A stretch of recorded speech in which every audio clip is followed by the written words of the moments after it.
турат. Я 3 дня назад ее кушал. Коттерин тестиклеп сүйдім. Ал. Заң.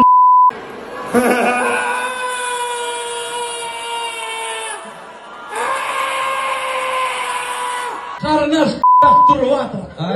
Әкімшілік құқық бұзушылық туралы кодекске өзгеріс енгенін Қазақстан азаматтары жақсы біледі. Енді ұсақ бұзақылыққа қоғамдық орындарда балағат сөздер айту, жеке тұлғаларды қорлау және оларға қысым көрсету, ғимараттарды, көліктегі және қоғамдық орындардағы мүлікті қорлау, қоғамдық тәртіпті және жеке тұлғалардың тыныштығын бұзатын басқа да әрекеттер үшін салынатын айыппұл мөлшері көбейді. Яғни жауапкершілік күшейді. Бұған дейін ұсақ бұзақылыққа 17 мың теңге шамасында айыппұл салынатын немесе 15 тәулікке қамауға алынып келген болса, бейәдеп сөзді айтқан адам 69 мың теңге айыппұл арқалап 30 күн қамауға алынатын болады.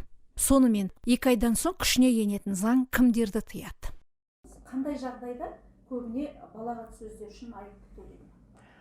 Қазақстан Республикасының әкімшілік құқық бұзушылық кодекс 434 бабына сәйкес қоғамдық орындарда балағат сөз айтқандарға мысалы бізде жауапкершілік көзделген.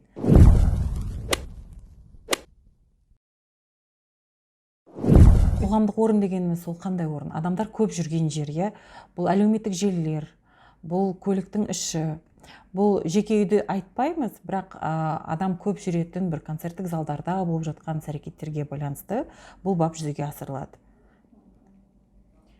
Мысалы, Қазақстан заңнамасында балағат сөздер үшін кезінде осы жауапкершілік әлі бар, көзделген жоқ па? Бар, сол бапта, осы айтып отырған әкімшілік құқық бұзушылық кодексте ол бап бар. Қазіргі кезде ол 5 айлық есептік көрсеткіш есебінде қарастырылған. Яғни ескі осы айлық есептік көрсеткіш есебімен қарайтын болсақ, бұл 17 мың 18 мың теңге көлемінде. 17 мың 500 сондай. Қазіргі кезде осы наурыз айынан бастап жаңадан заңдарға өзгерістер енгізіліп жатыр, соның ішінде осы кодекске де.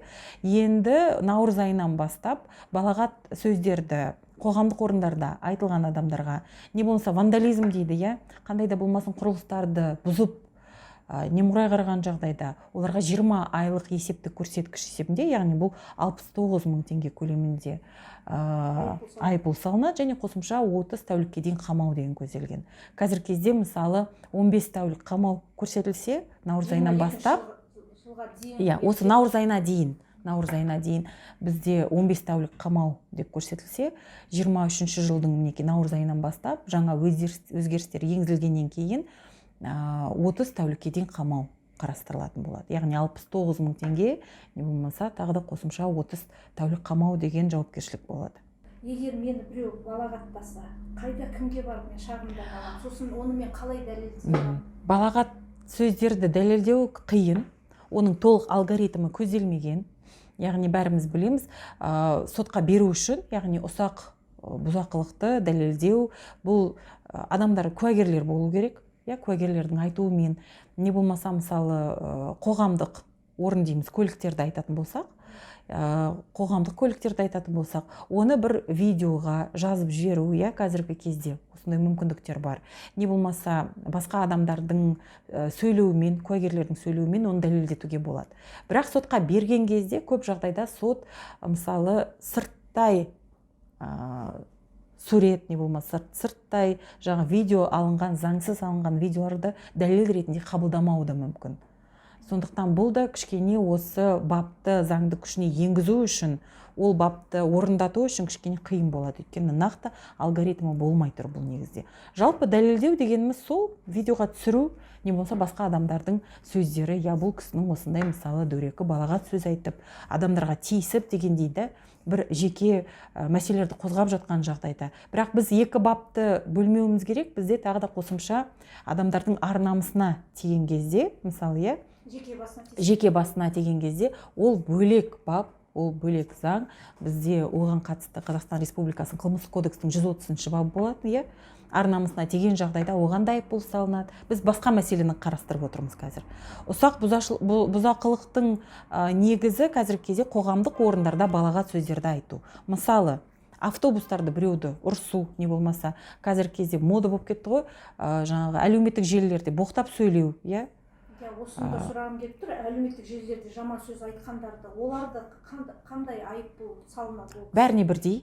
Егер де заң бойынша ұсақ бұзақылық ретінде ол анықталып отырса, және айтып отырған әлеуметтік желілерді біз қоғамдық орын ретінде қарастырамыз, өйткені ол жерде адам өте көп отырады, көп адамдар оны қарайды, оқиды дегендей. Сондықтан егер де осындай істің орны болатын жағдайда, оларға да 20 айлық есептік көрсеткіш шегінде айыппұл салынады. Бірақ оны дәлелдеу қалай? Әрине оны зерттеу керек сот негізімен. Егер де оны зерттеу қиын болып жатса, онда арнайы эксперттер шақырылады сотқа, яғни ол сөздердің астарында не жатыр дегендей лингвистикалық бізде арнайы филолог мамандар бар ол үшін. Сондықтан әлеуметтік желілер, көлікте, кейбір кездерде мысалы адамдар түсінбей жатыр, келе жатып адам сүрініп құлап қалып, мысалы ауызынан боғауыз сөз шығып қалса, ол жата ма айыппұлға дейді? Жоқ, ол жатпайды. Бұл жерде нақты бір қоғамға, адамдарға сондай бір дөрекі естілетін сөздерді ашық түрде айту, жеткізу сол болып отыр. Сондықтан мысалы концерттерде қазір өте жиі кездесетін нәрсе, жас балалар Ресей мемлекетінен, басқа мемлекеттерден келіп, сцена арқылы өздерінің ойларын осындай балағат сөздермен жеткізеді. Яғни олар үшін ол норма, ал міндетті түрде Қазақстан мысалы қоғамдық көлікке, мысалы көпшілік орта ғана емес, мысалы үлкен концерттерде де концертте қоғамдық орын ғой, өйткені адамдар көп жиналады, соның орында егер де осындай сөздерге жол беріліп жатқан жағдайда оларға да айыппұл салғызады. Практикада бізде болды бірнеше рет, осы жақында да жас группалардың концертінде, клубтарда, түнгі клубтарда түсіріп көрсеткен, оны желілерге шығарған. Яғни жас балалар сөйтіп концерттерінде, өздерінің концерттерінде жаман сөздерді айтып, оларға тиісті шара қолданып, айыппұл алғызған болатын. Олар халықтан кешірім сұраған, ол да болды. Егер де шетелден адамдар келіп жатқан жағдайда, оларға да бұл заң қолданылады. Өйткені заң негізінде шетел азаматтары Қазақстан Республикасының аумағында жүрген жағдайда, концерттерін берген жағдайда біздің заңдарымызды орындау керек. Бізді қорғау керек. Өзінің тілінде, мысалы өзге тілде, басқа тілде де болса, міндетті түрде. Қазір енді ағылшын тілі көп қолданылатын ғой. Егер де оны, мысалы, ағылшын тілін көп түсінеді, мысалы, біздің азаматтарымыз. Ағылшын тілінде қандай балағат сөздердің бар екенін кішкентай бала да біледі. Егер де сол сөздердің қоғамдық орында, концерттерде шыққанын шетел азаматтармен болғанды анықтаса фактімен, әрине оларға да бұл шара қолданылады міндетті түрде. 10 күнәнің 9-ы тілден дейді қазақ. Ендеше шекені ашу қысып, шайтан түрткенде ауызға ие болып сабыр қылуды үйренуіміз керек. Бірақ боғауызды қабылдап алған адам арызданса, әлгі ашуыңыз жауапкершіліктен жалтаруға көмектеспейтінін кез келгеніміз түсінгеніміз абзал.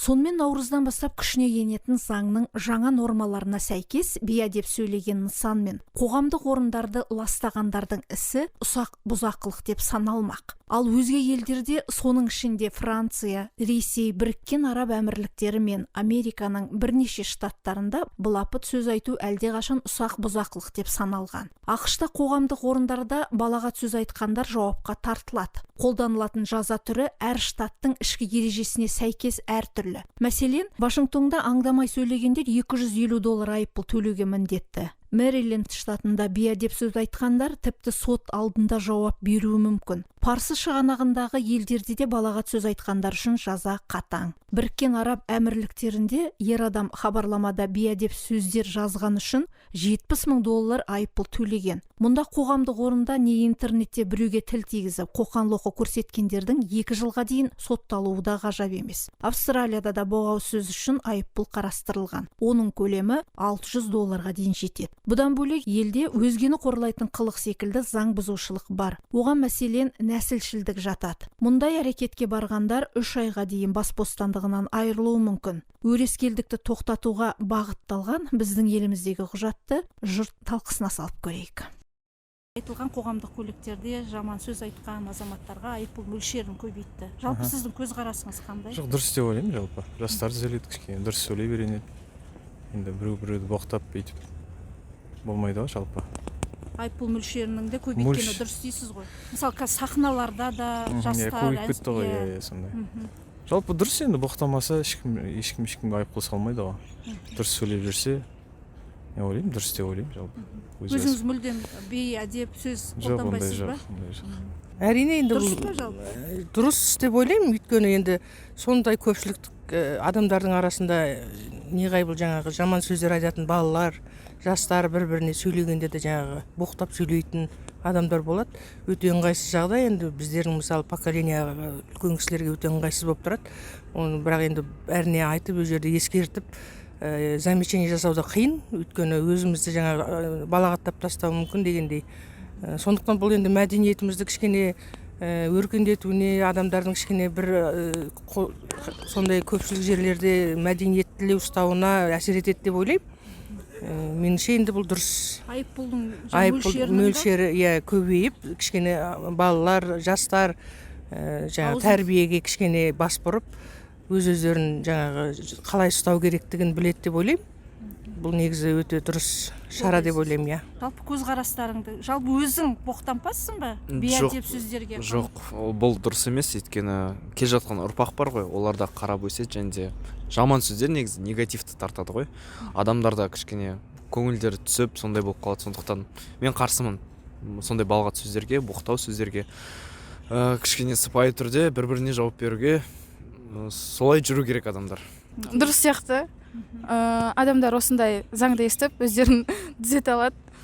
Өзің естідің ғой, Иә, сондай заң бар екенін, естідім. айыппұл мөлшерінің қазір көбейгенін. Иә, көтеріп жатқан естідім. Сахналарда мысалы әртістерде қазір сондай рэп айтқанда да боғау сөздер. Сол үшін Негізі сол заңды шығар деп ойлаймын. Әртісте сахна түрінде осындай әдепсіздіктер жасаған үшін осыны қолға алды деп ойлаймын. Сенің ойың солай. Иә. Болмаса Өйткені бюджеттің өйткені соңғы кезде осындай оқиғалар көп болып кетті ғой. Сол үшін деп ойлаймын. ерсіз қылықтарды азайту керек. Рахмет. Негізі зерттеулерге сүйенер болсақ, адам балағат сөздер айтқан кезде жағымсыз энергияны өзі ғана қабылдап қоймай, жанындағы өзге адамдар мен жан-жануарларға, тіпті су мен тағамдарға да таратады екен. Адамның сөзі мен ойының басқа адамдар мен жанды нәрселерге, сондай-ақ өсімдіктерге әсерін зерттеумен айналысатын жапон ғалымы Эмота Масару, адам сөйлеген кезде өзінің ойын басқаларға жеткізіп қана қоймай, айтқан сөзінің жақсы не жаман мағыналы болуына орай пайдалы не зиянды ақпараттық толқын тудыратын мәлімдеген. Ғалымдар балағат және жағымсыз мағынаға ие сөздердің радиация әсері секілді адам генінің мутацияға ұшырауына себепкер болатынын, ал ол өз кезегінде ағзаның қартаю процесін тездетіп, түрлі психикалық және тән ауруларының пайда болуына ықпал ететінін анықтаған. Ал жақсы мағынаға ие қайырымды, мейірімді сөздер, тіпті кейбір әдемі өлең жырлардың өзі көптеген кеселдерді емдеп, адамға жағымды ықпал етіп, ағзаның қартаю процесін тежейді екен.